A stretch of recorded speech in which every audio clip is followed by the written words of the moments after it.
What's up, everyone? 20th of April. It's the Monday of the MJ Doco. We're here for the show and go. How's your weekend, boys? Ice, you've been a bit sleepy. Yeah, sleepy ice. Wake up, Jeff. Everybody's wiggling. No, just sort of catching up on a bit of sleep. I sort of go for these little periods, probably like 3-4 times a year. Trying to nullify them because they used to be pretty bad where I go to sleep for about a week and then, but yeah, been sleeping this past 2 days, but had a bit of fun on Saturday night. Yeah, I saw that. And Jackson, mate, you're not sleeping. You're printing out tags to do all your little postage. Well done for Friday. Yeah, look, some of us sleep on the weekend, others work, but it's all good. Working on the weekend, like usual. Yeah, no, it's been good, mate. It was a busy couple of days, but super rewarding. And yeah, now it's probably my turn to have a bit of a sleep, I reckon. Yeah, mate. Nah, mate. Sleep is for the wicked. No. Yeah, so Ice, mate, looked like a bit of fun. You guys weren't able to stream your little card draft over the weekend. Good little clip from Sandor of you looking a bit depressed staring at your screen. What'd you cop and tell us how it all went down? Oh, fucked up. Let's just put it that way. Like I've gone in, I've fell into the Bulls hype. I've seen all the docos and that come in. I'm looking at all the data, looking at sort of Scottie Pippen cards go up, Dennis Rodman cards go up. So my theory was, because it was based across a few different years, so I wanted a team that could go, well, I could get something from every year. So you could get Wendell Carter Jr., obviously Kobe White. Nick Minute.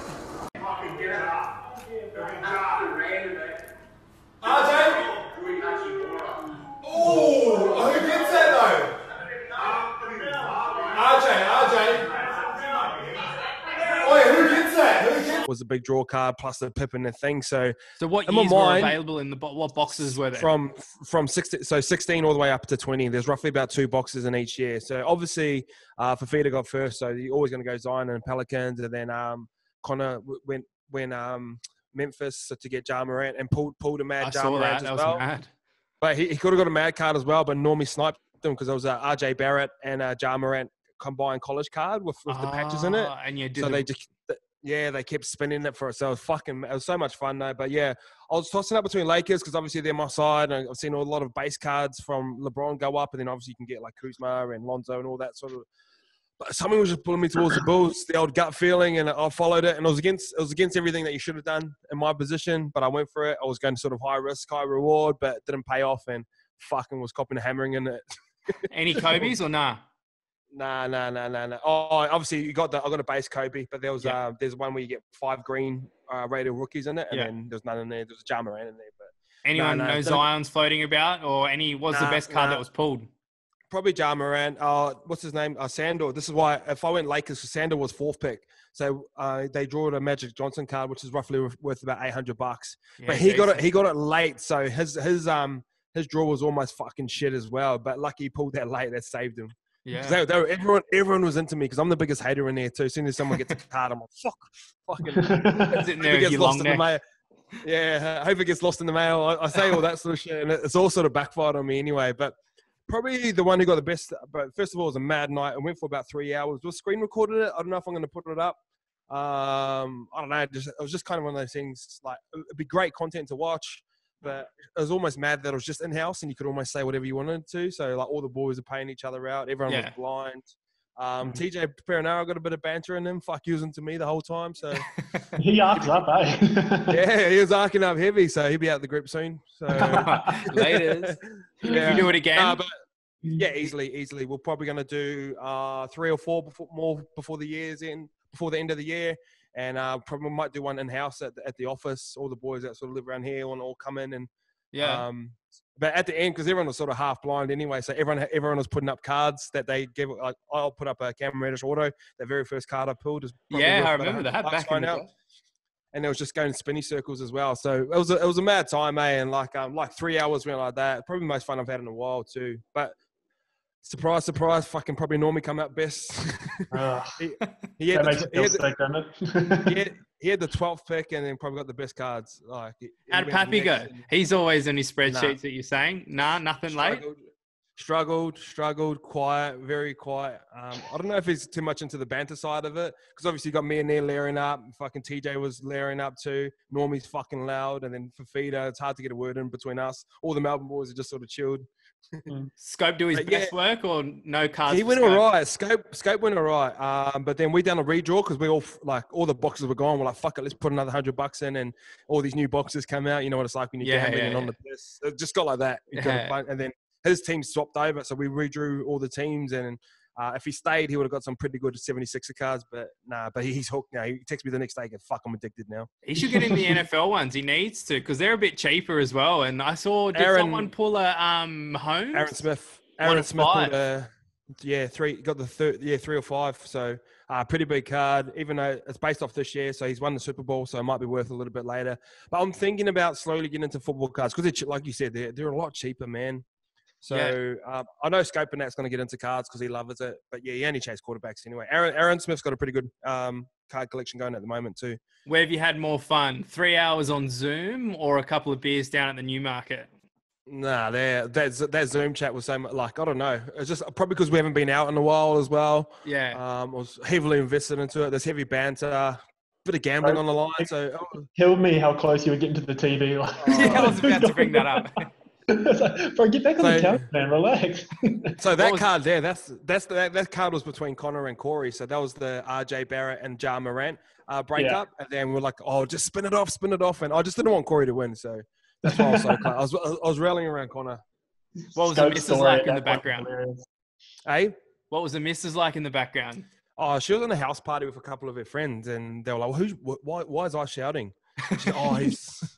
He shouldn't have a basketball card. So it's like the new normal, eh? Like I was just saying to Jackson before, I had one of my good mates' 30th. We just did it all via Zoom. You had one yesterday too, Jackson, another Zoom or a house party? Oh, yeah, that was a bit of a nightmare. Just one of the boys was super pissed. So, yeah, that was good chat. Adding X's to the chat and shit. Yeah, all right. Well, it's like I said at the start, it's a pretty cool day today. Netflix, probably around, I think it's like 3 or 5 o'clock for us. Jackson, whatever that works out in New Zealand, the Michael Jordan doco. I got my little Derrick Rose Bulls jersey on. I had the cap on as well, but it was probably pushing it a bit, double up. You're a bit dirty on the Bulls ice, but it's going to be pretty cool to sit there and watch this tonight. Yeah. Obviously, like you only really ever hear stories around like Michael Jordan, and obviously I was young enough to remember them winning the competitions, but didn't really get to see the full behind the scenes. And sort of like having social media now, like they never had social media back there, but apparently they've filmed everything. So it's going to be pretty interesting to watch. What's it do to his legacy? For me, I feel like it's just going to improve it because coming from a sports background, you understand sort of what's going behind the scenes. It's not always like there's plenty of blow-ups in the changing rooms and on the field, and plenty of like, fuck you, hurry up, let's do this. So apparently he was like that as well. So I'm really looking forward to seeing that in this sort of 2020 year where everyone's a little bit more sensitive. Be interesting to see the sort of backlash, but I feel like it's going to be good. Yeah, you tune in for sure, Jackson, vintage kid, huh? Yeah, mate. You see that Travis Scott tweet? He's like, Travis Scott's already watched it, and he did a little bit of a live tweet, and he's like, those 85 kits, they just hit different or something like that. Yeah. Like, you run your socials or?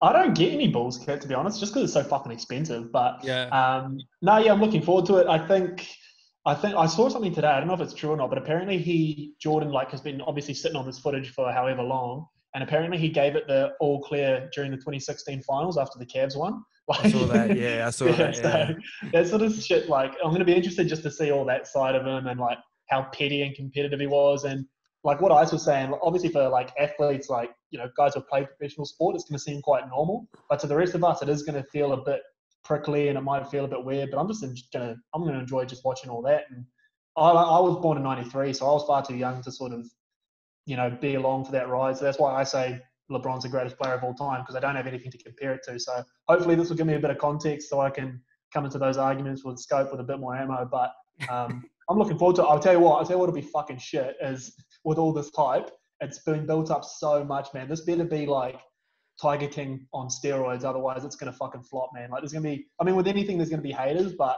fuck, this has been built up, man. It's a crazy time. Like, there's literally nothing else. Like, this is the thing that we're all looking forward to in the sports world. And like, what moment in time ever again are we going to be in a position where a documentary is going to be something that stops? Well, it's kind of fitting for a guy like MJ, I think. Yeah, unless the Warriors make the grand final, I can't see anything bigger happen. You are right about the like production value of it, because like if it's not put together well, it's almost like the Tupac movie. Like, you know, like, fuck, this is going to be all time. Like, can't wait to see this, especially coming off the Notorious B.I.G. movie. And that was all time. But then, like, you just don't want it to flop because it can almost fuck up a legacy, especially for people that are younger. Like, you know what I mean? Well, that's the thing. Like, I've never watched him play. So I'm going to be, you know, whether I want to or not, I'm going to be putting so much weight on how he comes across in this thing. And if it's cut shit, like the R. Kelly documentary, like if it's all rough and shit and, like, it's been hyped up this much, it is going to not tarnish his basketball legacy, but it's going to be the thing that comes into people like my head when you think about Michael Jordan. At the moment, you just think about some dude winning chips and then, you know, the GOAT basketball player. But if you watch this and it's not done well and it's a bit sort of, like, you know, take it or leave it doco, that's going to be what sticks in your head. I'm pretty keen to see that sort of Breakfast Club side of it, because that's the way they used to call it, like the Breakfast Club, and they used to get it. Yeah, like I love seeing all that behind the scenes stuff. And I know he could score. I don't need to see that. Like, yeah. I just want to see, fucking mad. But I want to see the gambling side of him as well. So I don't know how much of that they'll show.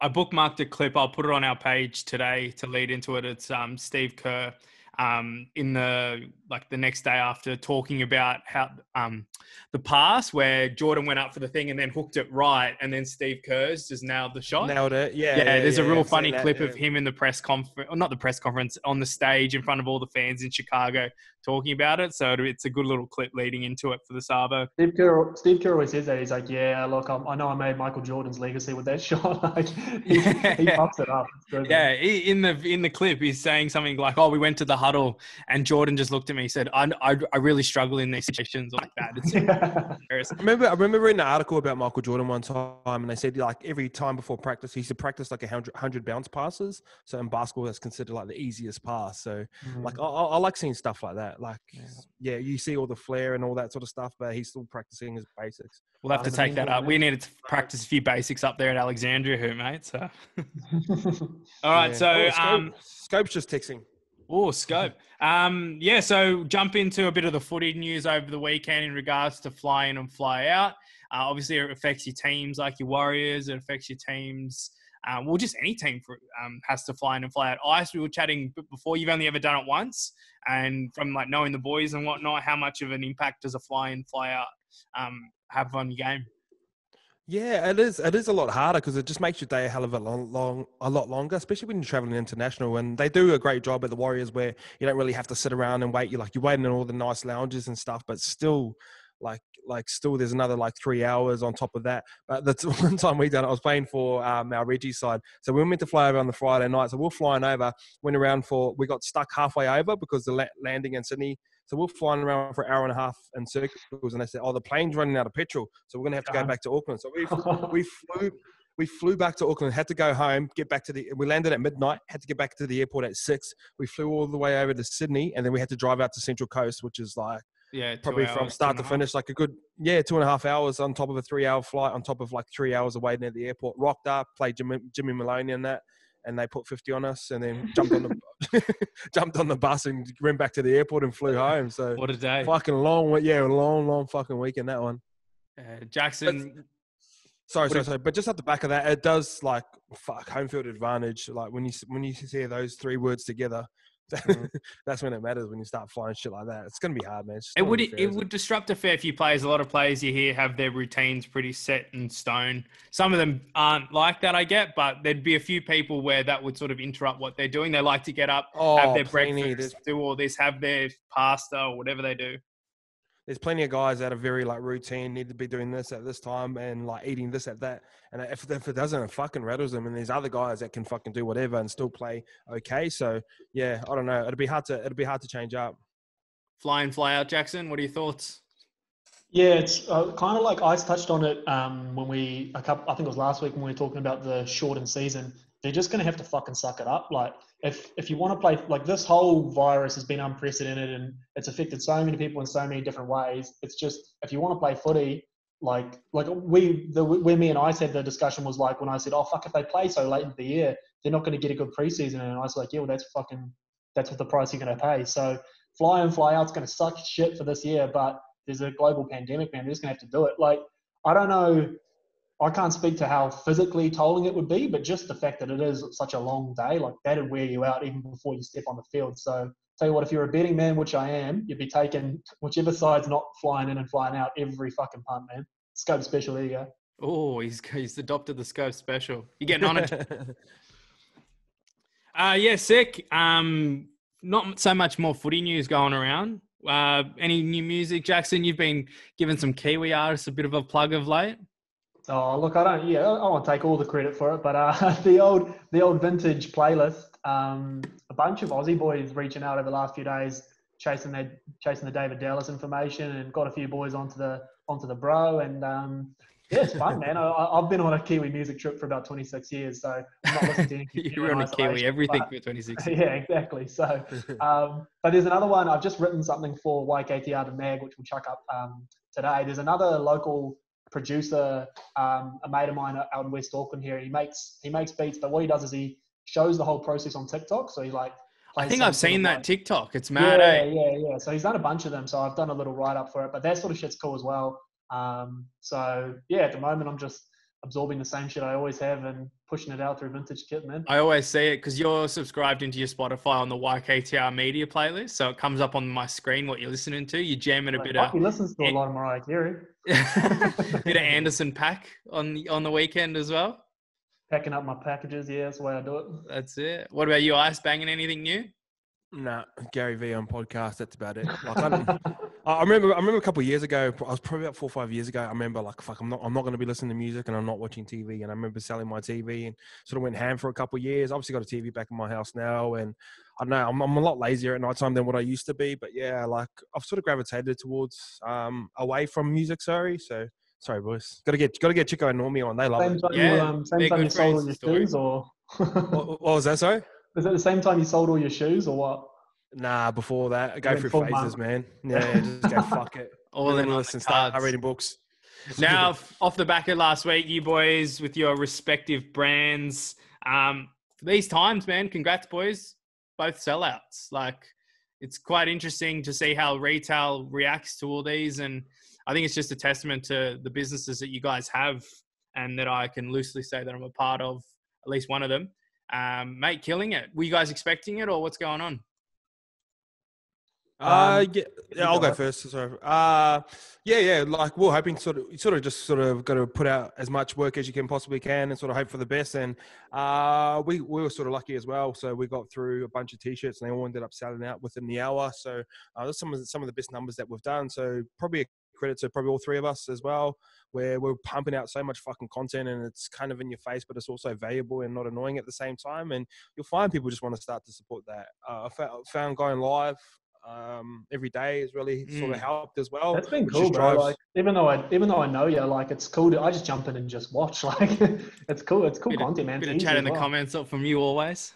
I just start rubbishing this haircut. Yeah, that's about it. And like even like with the YKTR, so like I think I'm going to go live on YKTR every day and probably call someone up as well because it's just easy fucking content. So and then it just sort of drive traffic and you start to wear the stuff that you're going to be dropping. So there's a bit of strategy behind it, but great to sell out and sort of grateful for the fan base that we have at YKTR. Yeah, it's been amazing. Like some of the content or the blogs that we've been writing, it's cool to sort of try and adapt to these situations. I think we're doing it pretty cool.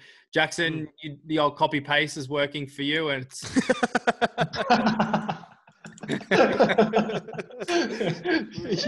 dog. Yeah, no shame. I'll tell you what, mate. So I had my best ever drop on Friday, right? Sold out in almost sold out in about 8 minutes, which is unreal. And you do your best work in the back 10 as well. You didn't even get there. I do, mate. And I don't think it's any coincidence that it comes a week after I start sub-editing Ice's online course. So I'm just a sponge in this company here, mate. I just sit around, absorb, and take all the ideas. But it's been cool. I had no idea like whether people would be spending money in isolation. I know a lot of people are doing it rough at the moment. But for everyone that's kind of doing it rough, there's a lot of people that are just sitting at home, you know, government looking for money to spend. Like I'm like that now. And it's also like, especially over here in New Zealand, like in particular during lockdown, the only joy that you get out of your fucking day is when the courier man arrives at your door. Like, so there's nothing else to do. So no, it's been cool, man. It was super fun and just basically blueprint everything you guys are doing and slapping it off. It's just how you do it. Like I've tried to explain it to like lots and lots of people where they just can't quite figure it out. Like I'm like, just copy and paste exactly what we do. Fuckload of content, vlog, fucking podcast, whatever you can do, write. It doesn't matter, and it just works. I don't know how. Whatever business you go into next, like say if we started selling cards, for example, it'd just be the exact same model. Copy paste, start a podcast, start vlogging about when the cars come. Then when you drop, and sort of cross your fingers, hope for the best. But when you're not really crossing your fingers because you know you've done the work, and it's just the way it works. Yeah, no, for sure. The other thing is like a lot of people reach out because I say the same thing. I'm like, bro, look at what I'm doing, and all I'm doing is what ICE is doing, and all ICE is doing is what Gary Vee's. Like, there's one fucking model here. And people go, oh, but I'm not comfortable in front of camera. Well, then look at what else we're doing. We're doing podcasts. You don't have to be on camera for that. We're doing blogs. You don't have to be on camera for that. Like, there's other ways you can do it. Like, people just think publishing a mood board will make them sell clothes. It's like, there's got to be more to it than just putting up a photo of someone surfing, you know? So, it's been enjoyable, man. I've actually quite enjoyed my lockdown. Should be ending today, though. We find out 4 o'clock. Yeah, 4 o'clock. Whether or not we can leave the house, but, yeah. She's locking you up for longer, I reckon. 100%. See, two blokes are suing her. Have you seen that in the paper? There's 2 blokes suing her for unlawful arrest or something like that. Auntie Jacinda. Yeah, she's getting sued because 2 blokes are pissed off that they're stuck at home and they feel they're in jail in their own house. Yeah, 2 blokes versus the rest. Who's that? I think they're winning. Struggling. All righty, can we wrap it up for today? We'll be back Wednesday with our review of the MJ doco. Until then, see you next time.